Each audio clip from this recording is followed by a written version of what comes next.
Good evening and thank you for joining us for KREM 2 News at 11 tonight.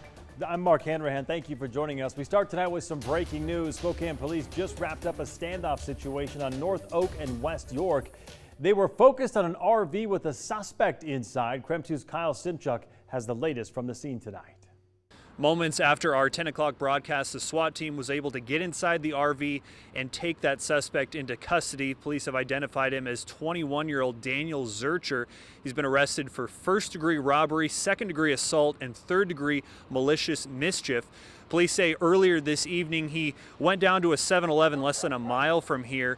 He walked inside with a baseball bat, started putting stuff in his pocket. He was confronted by an employee who he then assaulted. We don't know if that employee was assaulted with a baseball bat or not, but there was some damage done inside the store. That employee received minor injuries. So 7-Eleven employees reported to police that they saw this RV leaving the 7-Eleven store. Short time after, police located it here just off Northwest Boulevard, right by the Walgreens, actually right behind the Walgreens. There was a standoff for about 3 hours. SWAT team was giving Zurcher commands to come out, but he was determined, they say, to stay inside. But the SWAT team is also determined they're not going to be leaving until they have their suspect in custody. So just after our 10 p.m. broadcast, they went into the RV, got him into custody. He's now under arrest again for first-degree assault, first-degree robbery, second-degree assault, and malicious mischief. Police just now wrapping up the scene. Reporting in Spokane, Kyle Simchuk, KREM 2 News. Now with some more breaking news. A dog was killed in an apartment fire in Spokane Valley tonight. That fire broke out just before 7 tonight on East Main, right by Spokane Valley City Hall. A neighbor called 911 when they saw smoke. Spokane Valley fire crews were able to knock down the flames pretty quickly. They contained the damage to just one unit. The tenants were not home at the time. The cause of the fire is under investigation tonight.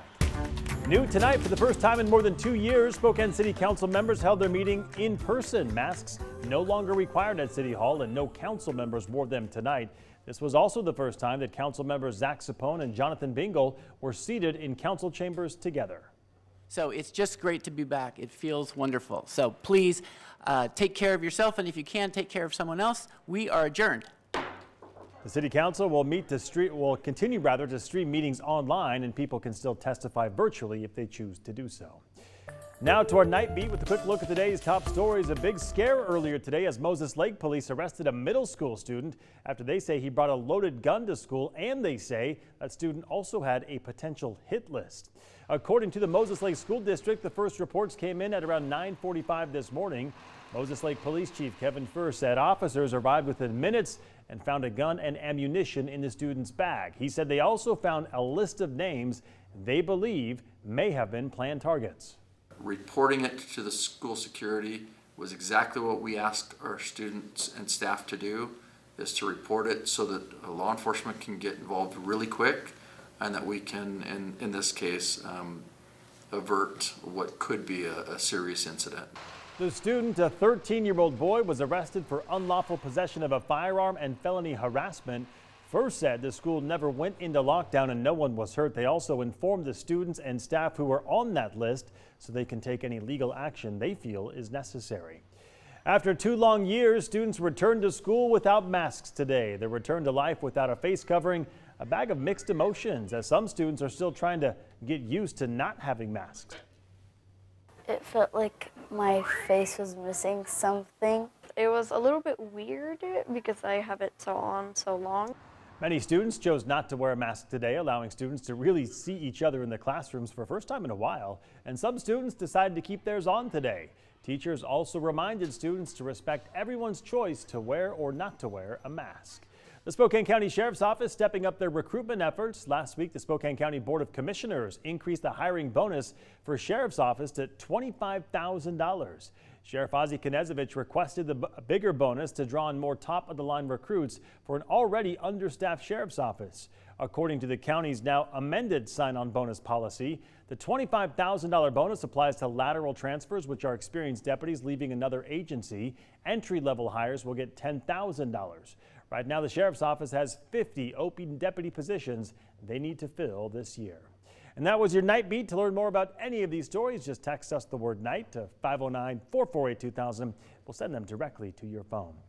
Covering Idaho now, a Texas-style abortion bill has passed the House and is now headed to Governor Brad Little's desk for his signature.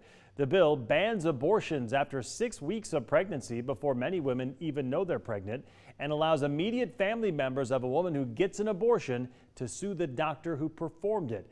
That includes grandparents, brothers, sisters, aunts, and uncles. Last year, Governor Little signed a similar so-called fetal heartbeat bill that will only go into effect should Roe v. Wade be overturned. It would ban abortions once a fetal heartbeat is detected. Nearly 3 years after a crane collapsed on Mercer Street in Seattle, killing 4 people and injuring 4 others, a jury has awarded the victims $150 million. The case was filed against 2 companies that removed dozens of pins from the crane ahead of its removal. That crane then toppled onto the road, crushing a car below. Since the collapse, many crane removal companies have changed their protocols to make sure that doesn't happen again. Purdue Pharma will be paying Washington and some of our neighboring states for its role in the nation's opioid crisis. The drug company reached a new settlement deal with Washington, Oregon, and 6 other states. The former manufacturer of OxyContin agreed to pay more than $1.1 billion to states, cities, and tribes in bankruptcy settlement. That's in addition to a $4.3 billion settlement reached in November. With this new agreement, Oregon will get at least $90 million. Washington will get at least $183 million. The attorney generals in 8 states and Washington, D.C. appealed the settlement, saying it just wasn't enough for the damage that was done. In international news now, Russian and Ukrainian officials held a 4th round of peace talks today with no real breakthrough. Meantime, Russia is stepping up its brutal assault on Ukraine with new attacks on the country's capital city and at its border with Poland, a key NATO ally. In the city of Mariupol in the south, many Ukrainians have been cut off from food, water, and electricity. Still, U.S. officials say Russian President Vladimir Putin has gravely miscalculated as Ukrainians fight back. A U.S. official says Russia has asked China for support now, including military equipment and aid. Ukraine's President Zelensky is set to address members of Congress virtually on Wednesday as he continues to urge the West to send fighter jets and more weapons. As COVID cases continue to fall in the U.S., that is not the case overseas, where a surge of new infections in China is prompting another round of lockdowns in some cities. People are lining up for COVID tests in northeast China's Jilin province as the area experiences its largest outbreak since the pandemic started. The Omicron variant is fueling the spike, forcing the population of 9 million into lockdown.